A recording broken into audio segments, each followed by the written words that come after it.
This is the log of Magnus Carter, scientific observer on board the spaceship Luna 9. Our mission began with a routine trip to the moon. But only 2 days out from Earth, we experienced indications of some of the dangers associated with our quest. First, the radio ceased to work.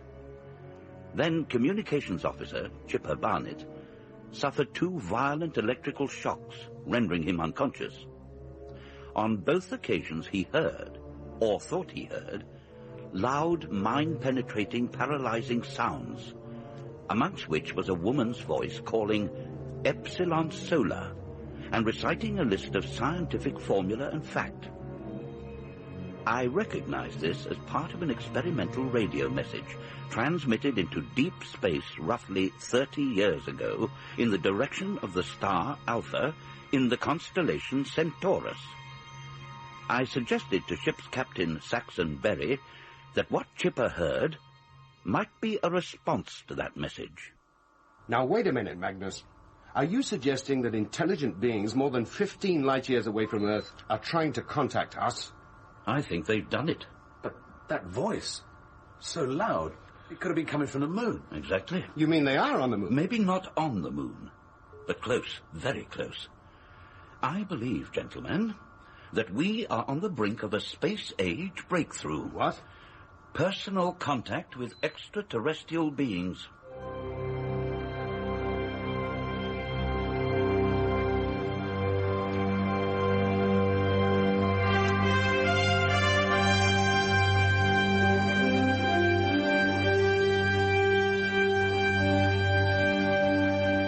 Space Force, an interstellar encounter starring Barry Foster, Nigel Stock, Nicky Henson, and Tonya Sober. Episode 2, Towards the Unknown.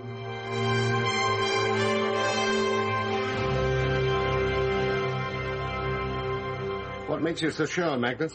D-Set B has suspected it for some time. Who? D-Set B, Department for the Search of Extraterrestrial Beings. Never heard of them. Good. They have to keep their work secret.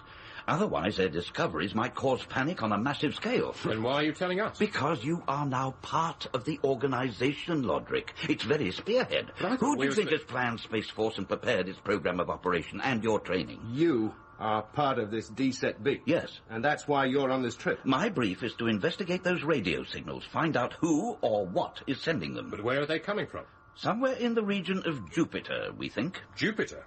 Oh, that's less than a light hour away. How are we supposed to carry out this investigation? We go there. You can't be serious. There's no other way. What about space probes, unmanned ships? 4 have already been sent to monitor the signals and pinpoint the place they're radiating from. So? Everyone has been lost. What? As soon as they get within monitoring distance of Jupiter, they drop dead. All electronic gear fails. They just keep sailing round Jupiter like a space fleet of Marie Celestes. I see. Well, how soon are we expected to leave? In a month or so. Is that all? Enough time to get you used to the new ship and to handling the new equipment. Why do we start training? As soon as we've touched down on the moon. But that's just a few hours. Oh, can I talk to Lunar Control? I want to be sure somebody will meet us. Lunar Conveyance meets every ship, carries all personnel to base. Not this crew. We don't go to base. Oh? We go straight to the Space Force takeoff pad. I didn't know there was one. Yes. And a temporary training section and living quarters have been built nearby. They've thought of everything. I hope so. If they haven't, then heaven help us.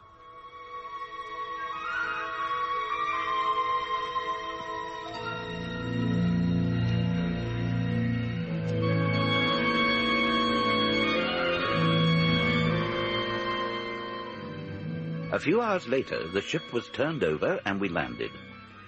A personnel conveyor met us at the touchdown pad, and then, after we climbed aboard, began to whine and bump its way across the surface of the Mare Serenitatis. The what? Mare Serenitatis. What does that mean? The Sea of Serenity. The calm sea. You must be kidding. The name was given by the old astronomers. They thought the dark areas of the moon were seas, and that's what they called them. Only they used Latin. Well, if it's the calm sea, why are we bumping about so much? Once it was a sea of hot liquid. When it cooled down, it solidified into this undulating bed of lava. It's also strewn with rocks and boulders. Oh, you're telling me? And pitted with little craters. There she is. Where? Straight ahead. Just showing over the horizon. Oh, yeah. That's the ship. The Space Force. The training period was short but intensive. First, we learned to adapt to low gravity and total weightlessness. Then we learned to use the magnetic hand grips and overshoes. These would enable us to walk on the inside or outside surfaces of the ship like human flies. We were also instructed to use electric rotary tools, so that it was the tools that spun and not ourselves. And finally, we familiarized ourselves with the portable life support units which we carried on our backs. At last came the time, near the end of the course and the long lunar day, equal to 14 days on Earth, when we were to put our training to a practical test. This is where we get out? That's right. You now find your own way back on foot. You can see the mountains over to the northwest, but don't try to go over them. Go round. Right. Desperate-looking place. Your position and all you say will be monitored by control. In the case of extreme emergency, they will send me out to find you. I'm sure there'll be no need of that. Then I'll get back. Good luck. Thanks. Don't fall into any craters. All right. We'll start. Chipper and Loderick, you go down into the crater and up the other side, right? We'll go around the rim. Now, keep inside of us and don't walk into any shadows. The sudden change from a high to very low temperature may upset the thermostatic system in your pressure suit. Is that clear? Yes. Good. Don't hurry and keep in touch. See you on the other side, then. Come on, Chipper. Remember what they told us. Yeah. Short steps and bending forward. Yeah, it's not so easy going downhill. Come on, Magnus. They don't have so far to go as us. But at least our walk is on the level. Yeah.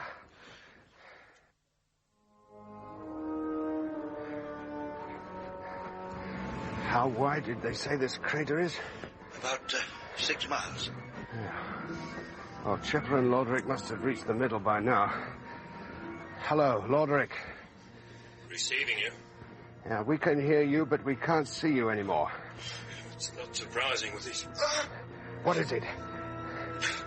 I've fallen over. What?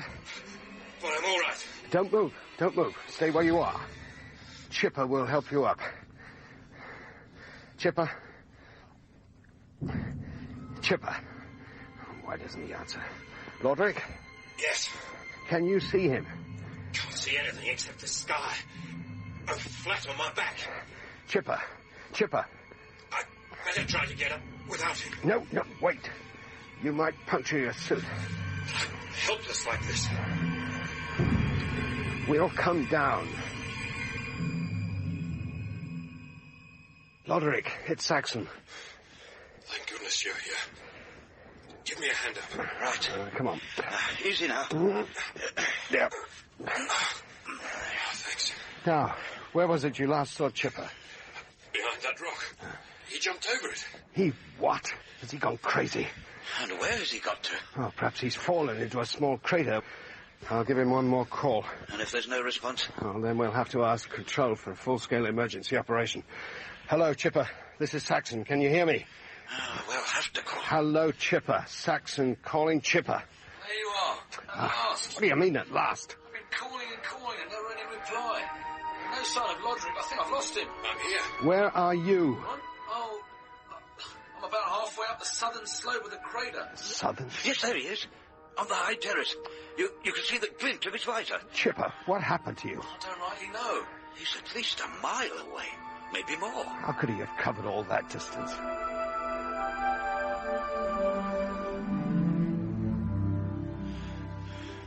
At last. Quite a climb up this ridge, Chipper. Is it? What the hell were you playing at? Nothing. You know it's against orders to jump over rocks and arse about like a kid on a trampoline.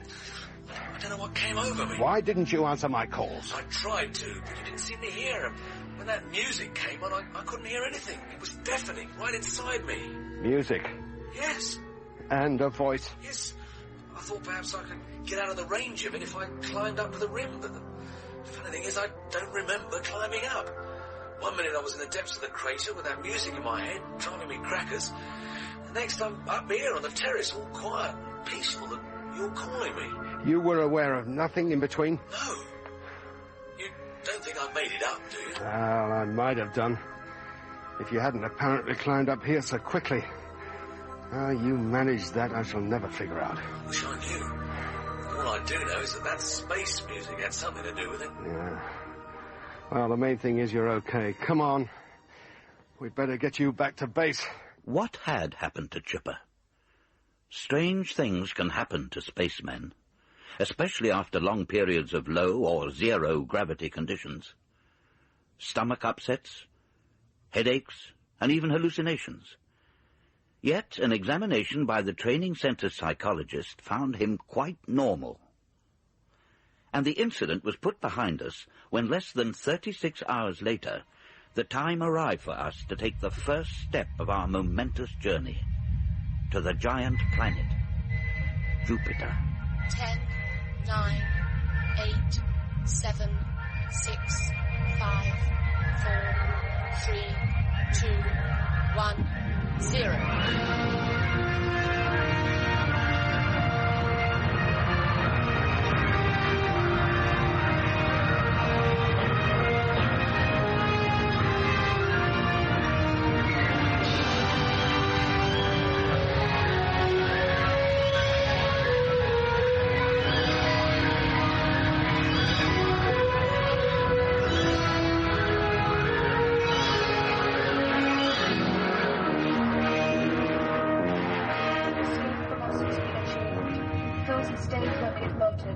There she goes, pulling away. 40,400 miles, 65,000 kilometers per hour. Crew may unfasten safety belts. Yes, we know that. Just pay attention, Chipper. This is better.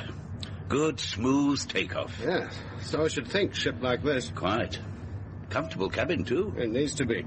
This little compartment's our home for the next 3 years. Little? It's the biggest one I've ever flown in. It won't seem so roomy 6 months from now. You've never been on a really long flight, Chipper. You can get pretty grim.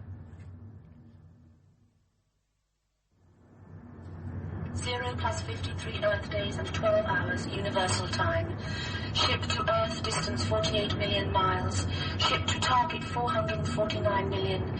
Estimated time distance to Jupiter 1 year and 115 days.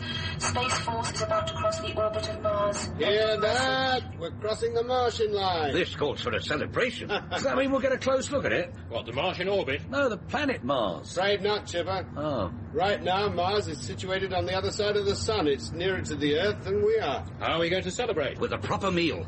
Fried chicken, strawberries and cream, and a bottle of wine. What? Great. Make a change from concentrated cubes. Absolutely. And as fresh as most people could get on Earth. Well, bring it out. Let's celebrate. I'll get it. My turn in the galley.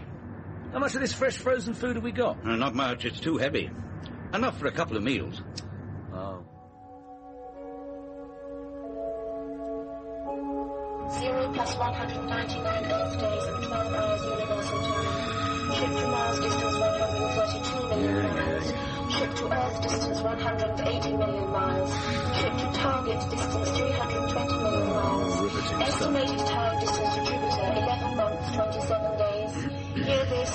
Space Force about to enter asteroid belt. All anti-asteroid precautions to be taken within 3 hours. End of message. Those messages get longer every time. Useful, though. So there's a radio time lag between us and Earth. My last call took 40 minutes to get there and back. Going to get a sight longer. That's what worries me. Yeah. Somehow it makes you feel, I don't know, cut off from everything. Like you're living in your own tiny world with nothing outside to make contact with.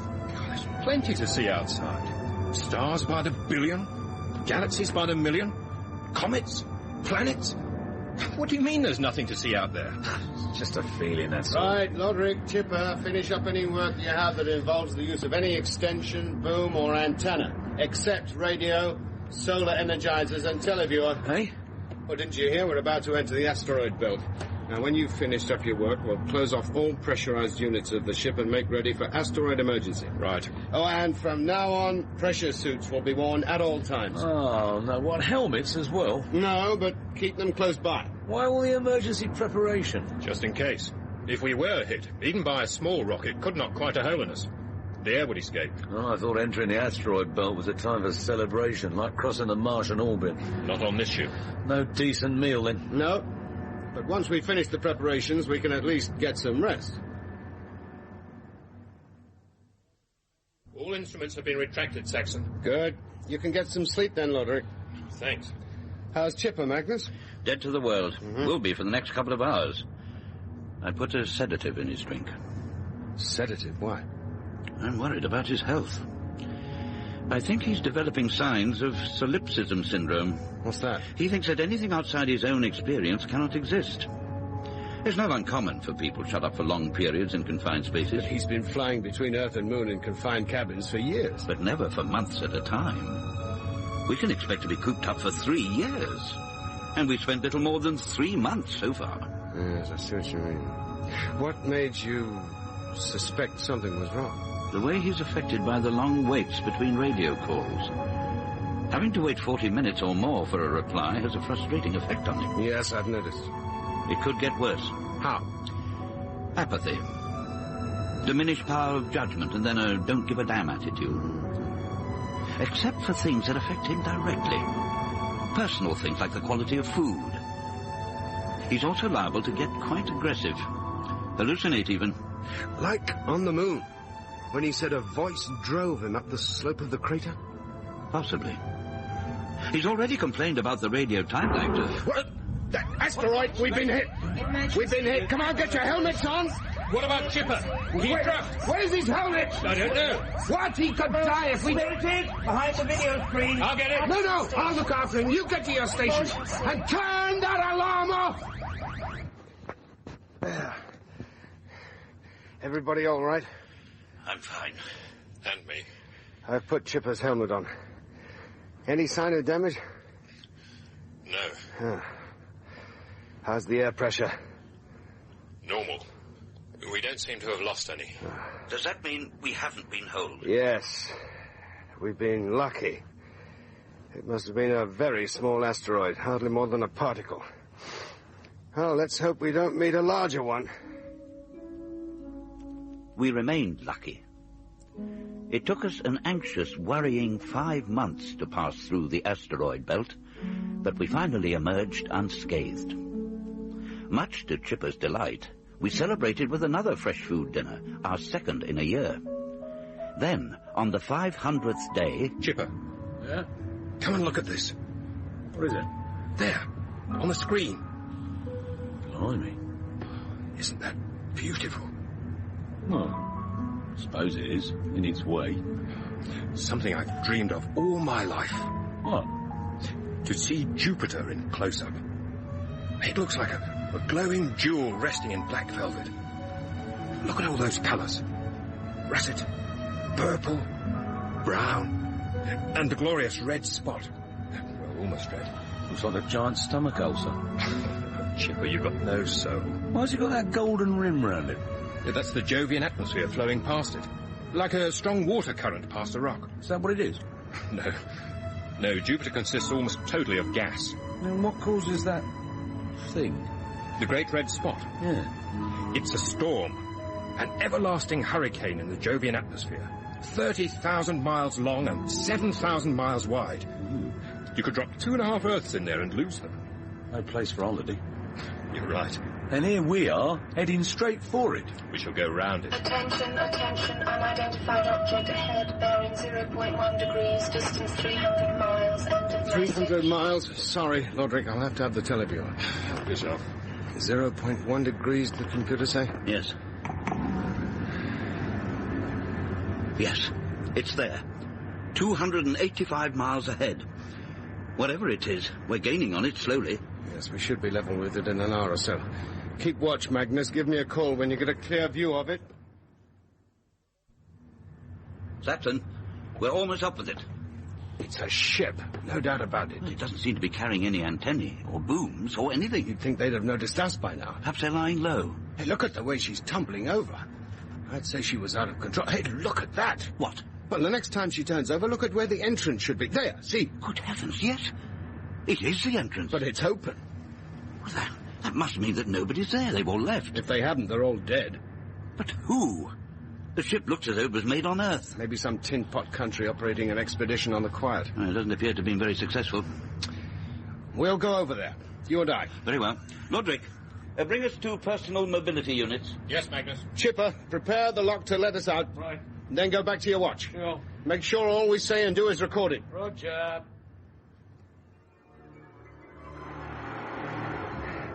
Nearly there. Now just drift in. Right. No, not too fast. That's it. Well, this is the only way in. So follow me, Magnus. That's odd. No inner lock. Yeah. Well, how could anyone enter and leave with only one door? They'd lose all their air. I think we can walk from here on. Oh, such a small cabin. Not even one astronaut could survive in here. And how do you fly this thing? There's no machinery, electronic or mechanical. Not now, there's not. Huh? Oh, look at the walls. There was equipment, but it's all been ripped out. Yeah. That explains why there are no antennae outside. They've been ripped off, too. Look at this design. This is an Earth-made ship. Uh-huh. It must be one of the 4 unmanned probes. And somebody has boarded her and ripped out all her equipment. Out of all our probes. Which is why we've heard nothing from them. Can we identify this ship precisely? Let Earth know we found her? Only by the number on her side. Okay. Let's get back. Send a full report to control. Who could have done it? And why? Uh. And what would they have done if they'd found people in here? We returned to the ship. Saxon made his report on the wreck, and Chipper transmitted it to Earth. The Space Force was boosted back to its old speed, and we continued our journey towards the giant planet. We saw no more wrecks. Then, some 500 million miles and 1 year, 6 months and 5 days after leaving Earth, we came close enough to Jupiter to go into orbit. 550.0559 hours. Orbital maneuver will begin in 30 seconds. Final check, Magnus. All systems functioning. Loderick, motor's okay. All set. Chipper, teleview. Okay. Radio. Okay. Thrusters will fire for up to 3 minutes. We'll change speed and course and then go into orbit round the planet. Orbital maneuver. Thruster motors will fire in 15 seconds. Hey, wait a minute. What's wrong? Somebody's calling us. Over the radio. Put the radio on intercom. It's on. Hear it? No. But it's so loud and clear. Oh, there's that music again. Like when we were going to the moon. Stop! Wait! Let me out! Chipper, don't get up. The motors are fired. Let me out! Oh, no! It's right inside my head. It's burning! It's burning! Chipper, keep calm! Oh, no! No!